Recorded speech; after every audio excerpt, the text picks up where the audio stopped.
સુખિયા આવી છે ફળ વેચવા. ભગવાને આવીને પૂછ્યું કે મારે તો ફળ લેવા છે મૈયા. તો કે લાલા કાંઈક આપવું પડે, એમને એમ લેવાય. તમારા બાળકોને સમજાવજો, શીખવાડજો કે જો કાંઈક લેવું જોઈતું હોય ને તો કાંઈક આપવું પડે, કાંઈક મેળવવા કાંઈક ગુમાવવું પડે. એટલે ભગવાન હાથમાં અનાજ લઈને ગયા છે. અને હવે એના કેટલા નાના હાથ બાળકના, ઢોળાતું ઢોળાતું અંદર થોડા ઘણા દાણા ગયા. એની અંદર સુખિયાએ ભગવાનને દર્શન કર્યા, આખો ટોપલો ફળ આપી દીધા. ઘરે જઈને જોયું તો બધા મોતી બની ગયા છે. એ ભલે થોડું આપે, તમે એને તમારું સર્વસ્વ આપી દો. શ્રીમદ ભાગવત શીખવાડે છે તમે સર્વસ્વ આપશો તો તમારા જીવનમાં મોતીઓ થશે. આ જેટલા મોકલાવ્યા એમાંથી એકે પાછા ન આવ્યા. કે વાછરડાઓને ચરાવે છે, વત્સાસુરને મોકલાવે ને એનો હા ચકરડી ભમરડી મારે ઘેર રે ભવાનીમાં, ઈ પાછો નો આવ્યો. એટલે બકાસુરને મોકલાવ્યો છે, દંભનું ક્રિયા છે, બગલો. એટલી મોટી ચાંચ જમીન ઉપર છે ને બીજી આસમાનમાં. અને આ ગોવાળિયાઓ એમ સમજ્યા કે આ તો કાંઈક ગુફા છે, એટલે જોવા માટે અંદર ગયા. ભગવાને રોક્યા, ઊભા રહો. પણ કોઈ માને? નવું જોવાની ઈચ્છા તો કોને ન થાય. એટલે અંદર ગયા અને ભગવાને નીચેની ચાંચ પર પગ મૂકી, ઉપરની ચાંચને ખેંચી. હવે આ વિચાર તમે વિચાર કરો કે જેની ચાંચ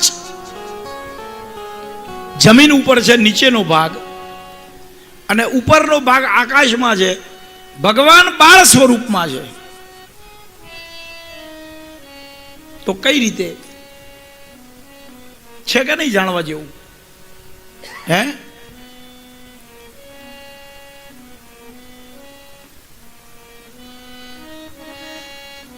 એટલે હમણાં ભજનમાં ગાયું ને કે સાચા ખોટાની નાડી છે મારા. એ કયા સમયે કયું સ્વરૂપ લે એ આપણને ખબર નથી. એટલે ધ્યાનમાં રાખજો કે ભગવાન જે સ્વરૂપ લે છે ને એને અપનાવી લેવાનું. બધા એકવાર જમવા માટે ગયા છે, વનમાં ગાયો વાછરડાઓ ચડે છે. અને ત્યાં એણે કીધું કાનાએ કે આવતીકાલે બધાએ પોતાના ઘરેથી જમવાનું લાવવાનું છે, કથામાં જમવાનું. આપણે જ્યારે અહીંયાથી બુધવારે ટ્રેન પકડીએ એટલે પોતાની રીતે જમવાનું. જો પછી આખી કથામાં હાથ દી જમાડે ને એના ઉપર પાણી ભરી જાય. એ કે લ્યો હાય અમારે કરવાનું, ભૂખ્યા રાખ્યા. અમે આવતા હતા ને ટ્રેનમાં,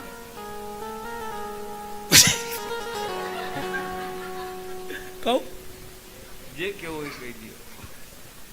રાજુભાઈ ને ત્યાં બાજુમાં મામાને બેસાડ્યા. મને કહે નીચેની સીટ નથી. મેં કીધું બધી અપાઈ ગઈ છે ઉંમરલાયક વાળાઓને, એટલે તમારે આ બીજી સીટમાં સૂવું પડશે. હવે એ વખતે ખબર નહોતી. હવે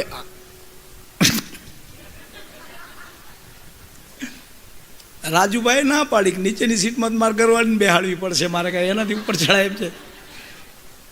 આવીને શું કીધું આપણને જયેશ ખબર તને? એ ઓલો તો આડો ફાટ્યો. એને ખબર નહોતી કે આ યજમાન છે. મને કે કોણ? મેં કીધું કોણ આડો ફાટ્યો? પ્લાન તમે કહીને આવ્યા ને નીચે હુવા દેજો, એ તો આડો ફાટ્યો. મેં ત્યાં જઈને જોયું તો રાજુભાઈ બેઠેલા હતા. યાર આને ઉપર નથી ચડાતું. કે એ એમની તો વાત સાચી, પણ અમારા ઈને નથી ચડાતું એનું હું. પછી મેં બંનેમાંથી છેડો ફળાવીને હું મારી સીટ પર આવી ગયો. મેં કીધું મામા વચ્ચેનામાં સૂઈ જાજો. ઓળખાણ વગર માણસ બોલે. હવે બ્રહ્માને ઓળખાણ નથી કે ભગવાન કોણ છે. વન ભોજન થતા એટલે ભગવાનને એમ થયું કે આને પાઠ ભણાવવો પડશે. એટલે ત્યાં મધુમંગલ એક ગરીબ છે, કાંઈ લાવાયું નહીં, એટલે છાછ લઈને એની હવે આને એમ થયું કે આ બધા આવું લઈ જાય ને હું છાછ લઈ જાઉં. બધા મળીને ભેળું મળીને ખાતા હતા, એટલે ઓલો દૂર જઈને છાછ પીવા માંડ્યો, મટકીને મોઢે લગાડીને. એટલે છાછ તો પછી બારે આવે ને, એના હાથ ચાટવા માંડ્યા છે. બ્રહ્માને એમ થયું કે જે કોકની જૂઠી છાછ ચાટે એ કાંઈ ભગવાન થોડો હોય. એટલે જેટલા વાછરડા અને જેટલી ગાયો હતી ને જેટલા ગોવાળિયા હતા એ બધાને લઈ ગયા બ્રહ્મલોકમાં. અને અહીંયા ભગવાને લીલા કરી બધા નવા બનાવ્યા. 1 વર્ષ સુધી એ ભગવાનની માયાના રચેલા ગોવાળિયાઓ, ગોપ બાળકો, વાછરડા ને ગાયો વૃંદાવનમાં જાતા હતા. કોઈ ઓળખે, ગાયો નથી ઓળખી શકતી પોતાના વાછરડાઓને. એ તો ખૂબી છે સાહેબ, ગાય ભાંભરે ને એટલે એનું વાછરડું ભાંભરે એટલે ગાય દોડતી આવે.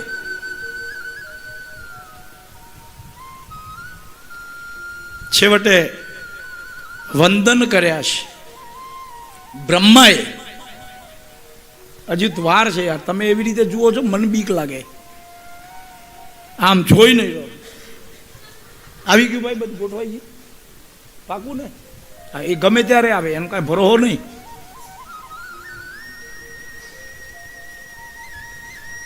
એટલે ભગવાને વિચાર કર્યો અને જ્યારે માફી માંગી ને ત્યારે બ્રહ્માને માફ કર્યા ને બધા વાછરડા ભગવાને પાછા આપ્યા. ધીમે ધીમે ભગવાન મોટા થયા, આમાંથી એકે પાછા નથી આવતા, એટલે કંસે મોકલાવ્યો ધેનુકાસુરને. ભગવાન કે બધાને મારે એકલાએ થોડા મારવાના, દાવ આજ ઇनको तुम संभालो. ગર્દભનું સ્વરૂપ લઈને આવ્યો છે. ધેનુ કહેવાય પણ દેખાય કેવો? કોઈ સ્વરૂપ એનું છે જ નહીં. દાવજીએ એને પછાડ્યો ને માર્યો ને ફેરવીને નાખે, હજી સુધી પાછો નથી આવ્યો. ઘરે જઈને કનૈયાએ કીધું, મૈયા आज भैया ने बहुत बड़ा काम किया. बोला क्या किया? बोला गधे को मारा. कन्हैया तू मारे वो सब असुर और हम मारे वो गधा. એટલે તમે કરો એ લીલા, અમે કરીએ એ સુકા. આ લીલાઓ નહીં કરવી વધારે.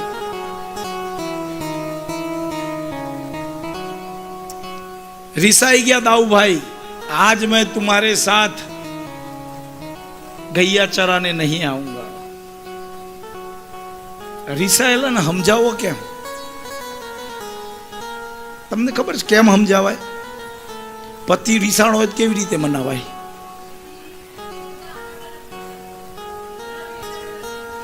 એક્સપિરિયન્સ વાળા લાગે, પીએચડી કર્યું લાગે છે એમાં. પતિ રીસાય ને તો એના પેટ સુધી પહોંચવાની જગ્યા રસોડું જ છે. સારું બનાવીને એને જમાડો એટલે એનો ગુસ્સો, એટલે પેલા ધ્યાનમાં રાખજો, જમવાનું બનાવવાનું શીખી જાઓ. સારું સારું બનાવીને જમાડો, ખર્ચો તો એનો જ થવાનો છે. આ ન ગયા ભગવાન કે એટલું તો જોઈતું હતું. અને ત્યાં જ્યાં ગાયું ચરાવવા ગયા ત્યાં એક રમત કાઢી ગેંડી દડાની. એ ગેંડી દડાની રમતને રમતા રમતા ભગવાને નિયમ બનાવ્યો કે જેનો દડો અંદર જાય ને એ પોતે જઈને લઈ આવે. અહીંયા તો બેટ્સમેને પોતે ને ફિલ્ડરે પોતે જોરથી ફટકો માર્યો ને ગયો યમુના ધરામાં. આ બધા વળગ્યા કે જા તું જઈને લઈ આવ, હવે આ તે નાખ્યો છે. ભગવાન કે આટલું જ જોઈતું હતું નહીં. હવે કછોટો વાળ્યો છે પિતાંબરનો. યમુના, તમે કોઈ પણ જગ્યાએ જાઓ ને એટલે તમે પાણીમાં કૂદો તો કદાચ કિનારાથી વધારે 2 ફૂટ 5 ફૂટ અંદર જાઓ.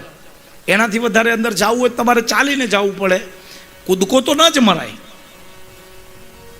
એટલે ભગવાન કદમના ઝાડ ઉપર, જો અત્યારે સ્વિમિંગ પુલ છે ને તો એમાં ઓલા પાટિયા કાઢેલા છે બારે, એમાં ઉલળીને પરાય એવું હોય છે ને કાંઈ? આપણે ક્યારે ગયા નથી, આ તો અનુભવ. તમે હા પાડો બીજી કથા કેવા લાગે? કદમના ઝાડ ઉપર ચડીને અંદર જઈને જે ધુબાકો માર્યો છે ને ગયા પાણીમાં. થોડીક વારે બાર અને પછી ગોવાળિયાઓને યાદ આવ્યું કે આમાં તો કાલીઓ રહેશે, આ તો ઝેરવાળું પાણી, ગાયું પીવે તો મરી જાય છે. દોડતા દોડતા ગયા નંદ બાવા, યશોદાજી, કન્હૈયા યમુના કે ધરામે ગિરાય. આ બધા દોડતા દોડતા દોડતા આવ્યા અને જોયું, અને ત્યાં નીચે પાતાળમાં જઈ અને આને લીલા ચાલુ કરી. જળ કમળ. આ ભણ્યા છો તમે? 5મા ધોરણમાં કવિતા આવતી હે ને? તો સાથે નો ગાતા. હવે પત્તા ફેરવીને હોધવા બેઠા. છોડી જાને બાળા સ્વામી અમારો જાગશે,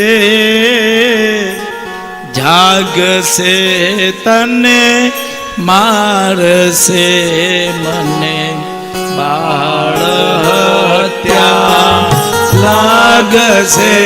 હે જળ કમળ છોડી જાને બા.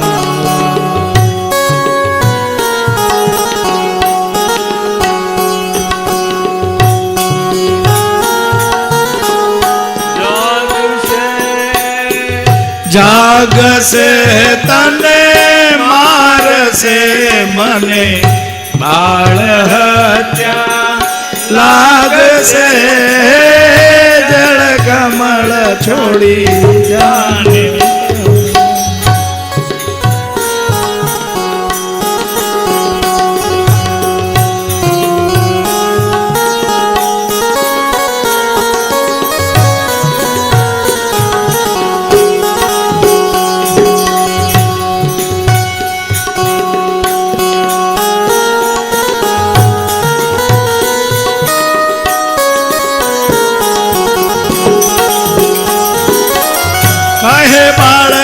તું માર્ગ ભૂલ્યો કે તાળા વેળીએ વળાવ્યો, નીચે તાળો કાળજ ખૂટ્યો, અહીંયા તે સિદ્ધ આવ્યો. ગળ કમળ છોડી જાને. થોડા સા ઇકો દેના.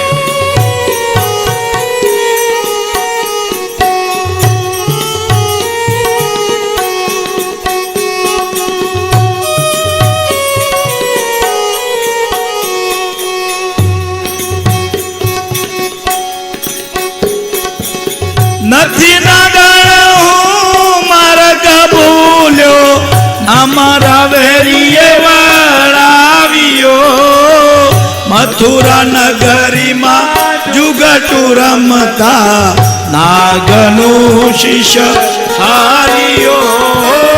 જળ કમળ છોડી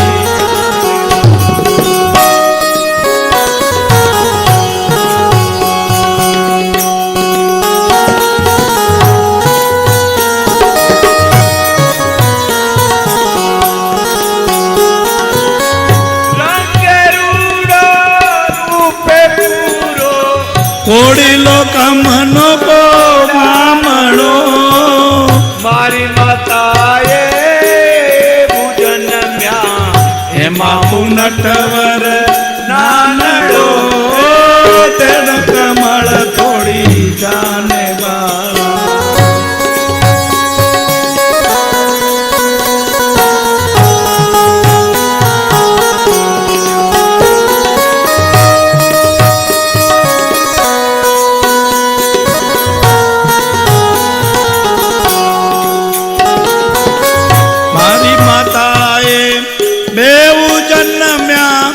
એમાં ઉનટવર નાનકો, જગાડ તારા નાગને મારું નામ કૃષ્ણ કાનુડો. હે જળ કમળ છોડી જાન. અને નાગણોએ લોભ આપ્યો.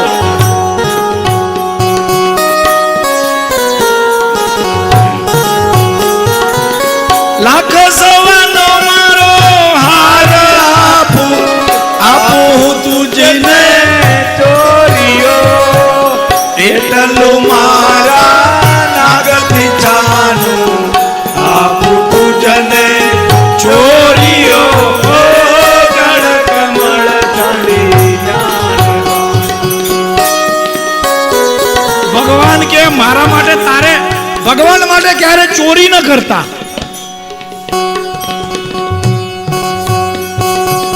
શું કરું તારો માર તારો, શું કરું તારો તોડિયો, સેન કાજે નાગણ તારે કરવી ઘરમાં ચોરીઓ, જણ કમળ ઝાડી જાને.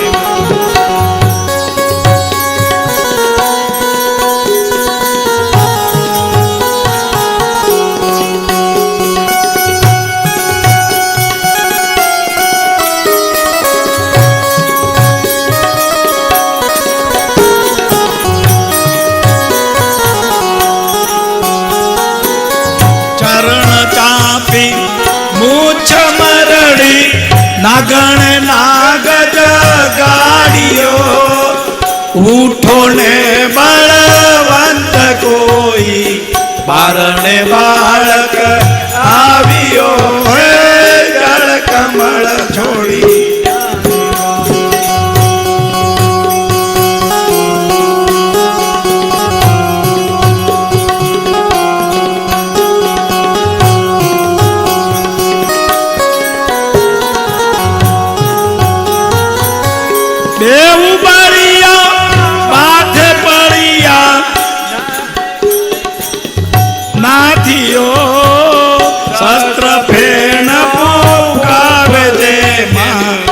ગગન ગાજે હાથીઓ, જળ કમળ છોડી જાને.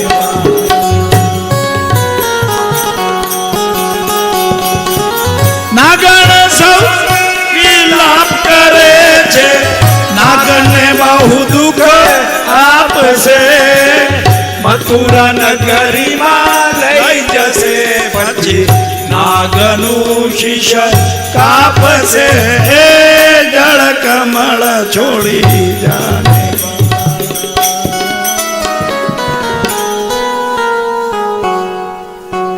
આમાં આપણને શીખવાડે છે કવિ જેને રચના કરી કે પહેલા તો પોતાના પતિને જગાડવો કેમ.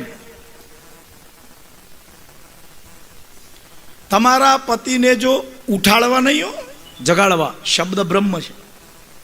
ઉઠાડવાનું એ ઉઠો ઉઠો એમ નહીં, જાગો. કયો શબ્દ વાપરશો? હા, ઉઠો એમ નહીં, એમને ઉઠી જાય. હે નાથ જાગો, 2-3 અવાજ આપવા. પછી ન જાગે તો પગનો અંગૂઠો પકડીને હલાવવો.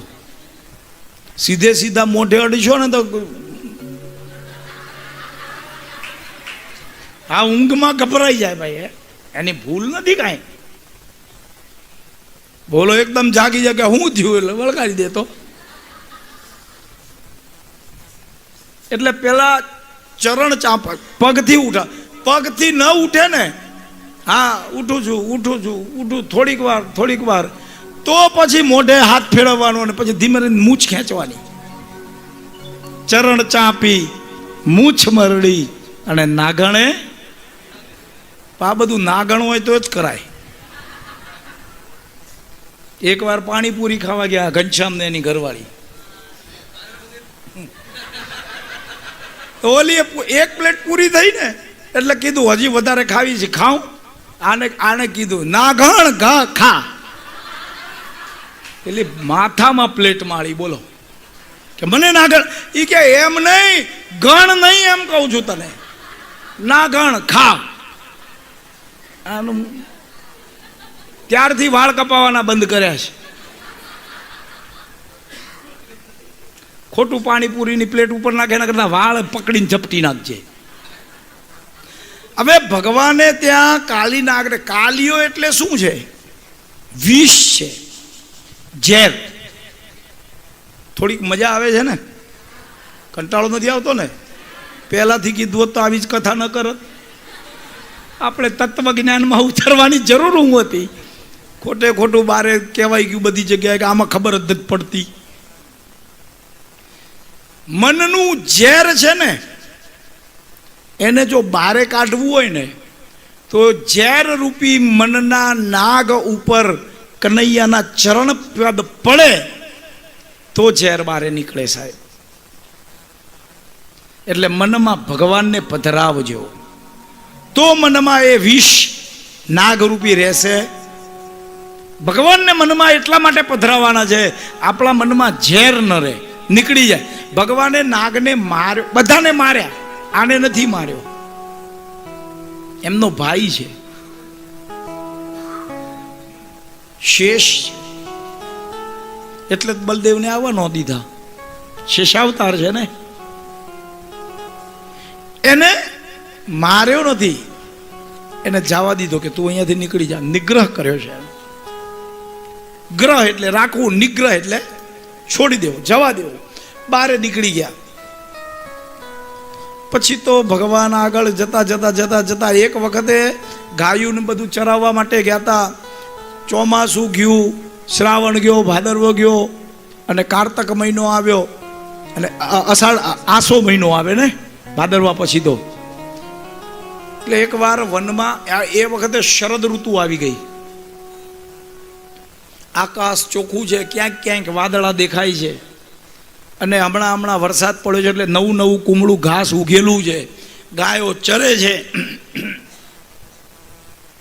અને ભગવાન ભૂખ લાગી તો ગોવાળિયાઓને મોકલાયો, જાઓ આગળ પાછળ કોઈ આશ્રમ હોય બ્રાહ્મણોનો તો જમવાનું લઈ આવો.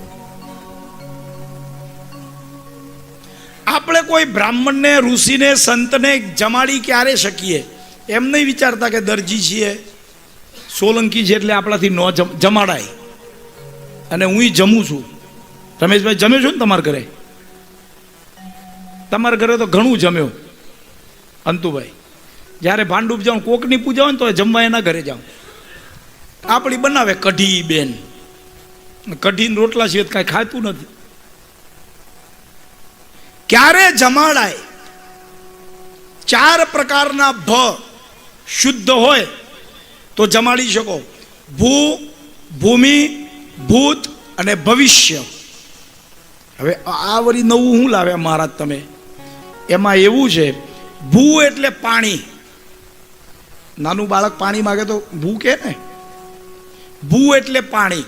તમે જે જમવાનું બનાવો છો ને એ પાણી શુદ્ધ હોવું જોઈએ. માસિકમાં ભરેલું હોય, ખોટી જગ્યાએ ભરેલું હોય, નહીં તો ટ્રેનમાં આવીએ ને એમાં કેમાંથી જમવાનું બને છે ખબર છે આપણને. ભૂ શુદ્ધ, પાણી શુદ્ધ હોવું જોઈએ. ભૂમિ, જે જગ્યાએ જમવાનું બનાવો છો ને એ સ્થાન સ્વચ્છ અને સારું હોવું જોઈએ. રસોડું સ્વચ્છ રાખવું પડે, ચોખ્ખું, ને તો અડધું એઠી થાળીયું પડે. હવે તો ઈ જ છે ને ભાઈ, કિચનની બાજુમાં ઓલું બેસીન હોય એટલે ખાધેલી થાળીયું બધી એમ જ નાખીએ. પેલા મોરીમાં મૂકતા હતા, ક્યાં શુદ્ધતા રહી? અમે કહીએ છીએ પણ અમારા ઘરે ફ્લેટમાં એવું જ છે. કિચનની બાજુમાં જ હોય સાહેબ, તમે કરો શું? પેલા મોરીમાં મૂકતા હતા. એટલે ભૂમિ પણ કિચન સાફ રહેવું જોઈએ. ટૂંકમાં ભલે બેસીને હોય ત્યાં, પણ કિચન સાફ રહેવું, સ્વચ્છ.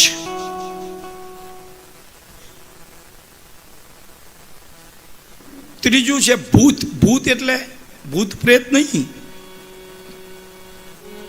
તમે વિષ્ણુ સહસ્ત્ર કરો ને તો એમાં આવે છે ભૂતાત્મા ભૂત ભાવન પૂતાત્મા પરમાત્મા ચ મુક્તાનામ પરમમ ગતિ. ભૂત એટલે મનુષ્ય જે જમવાનું બનાવી રહ્યો છે એ વ્યક્તિ સ્વચ્છ હોવો જોઈએ, ચોખ્ખો, સારા કપડાં, મોઢામાં કાંઈ નાખેલું ન હોય, નશો કરેલો ન હોય.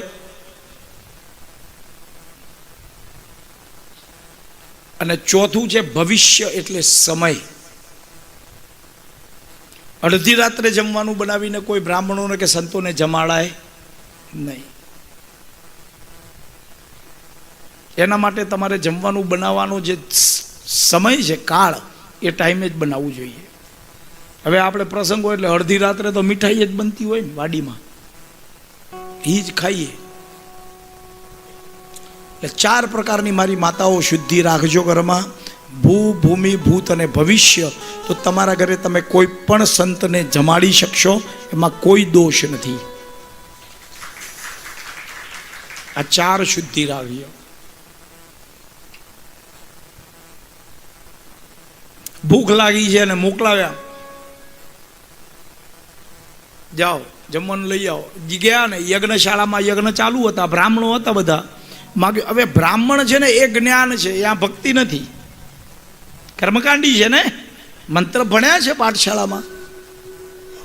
એટલે એમણે એમ કીધું કે હમણાં ઉભા રહો, યજ્ઞ ચાલુ છે, પ્રસાદ ધરાવાઈ જાય એટલે આપશું. બ્રાહ્મણ પત્નીઓ હતી, એમને દયા આવી, બાળકો ભૂખ્યા છે.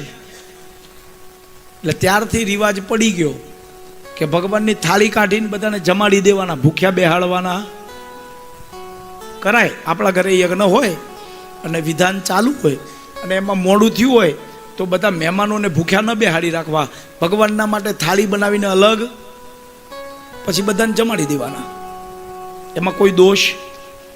એ બ્રાહ્મણ પત્નીઓએ આપ્યું છે જમવાનું અને જેમાં છે યજ્ઞમાં, ત્યાં ભગવાન તૃપ્ત થયા, એમને આશીર્વાદ આપ્યા, જાઓ જ્યારે શરદમાં હું રાસ રચીશ ને ત્યારે તમને તેડાવીશ. ધીમે ધીમે ધીમે ધીમે ભગવાન તો મોટા થવા માંડ્યા છે ને. એક વખતે શરદ ઋતુ થઈ, હવે આ દિવાળી આવે ને એટલે આ બધા નંદના બધા ગોવાળો બધા ભેળા થઈ અને ઇન્દ્રની પૂજા કરતા. એટલે બધા ગાડા ભરતા હતા, સામગ્રી ભરતા હતા. એટલે કનૈયાએ નાનાએ પૂછ્યું કે બાબા ये क्या कर रहे हो, कहाँ जाना है हमें? એટલે સમજાવ્યું છે નંદે કે કાના આપણે ઇન્દ્રની પૂજા કરવા જઈએ છીએ. बाबा क्यों इंद्र की पूजा? बोले वो बारिश देता है, फिर उससे गौर गिरिराज के ऊपर घास निकलती है, हमारी गैया चरती है और वो चरने के बाद हमें वो दूध देती है, वही दूध से हम दही मक्खन बनाते हैं और हमारा उदर भरण पोषण हो रहा है. तो मूल तो इंद्र ही है ना? नहीं बाबा, આ ક્રિયાઓમાં પરિવર્તન કરનાર, યુગ પરિવર્તન કરનાર જો કોઈ હોય ને તો કનૈયો સૌથી પહેલો હતો.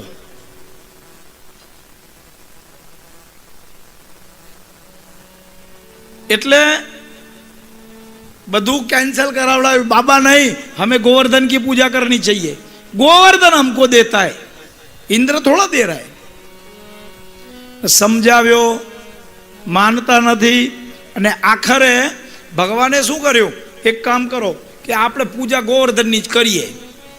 ગાડા ભરીને ગયા. ઓલા ગોવાળિયાઓ કે કાના ગોवर्धन થોડા ખાના ખાएगा, मन से भोग लगाओ, वही पत्थर की मूर्ति भी भोग ग्रहण करती है. આપણે તો ભક્તિથી ભોગ લગાવવાનો છે. એ ભોગ લગાડીએ તો પછી એ જમે. ગીતાજીમાં શ્લોક લખેલો છે, અહમ વૈશ્વાનરો ભૂત્વા પ્રાણીનામ દેહમાશ્રિત પ્રાણપાન સમાયુક્તમ પચામન્યમ ચતુર્વિધમ. જે પણ પ્રાણી અન્નને ખાય છે, જે ખોરાક ખાય છે, એને પચાવું તો હું જ છું. જઠરાગ્નિ મારું નામ છે.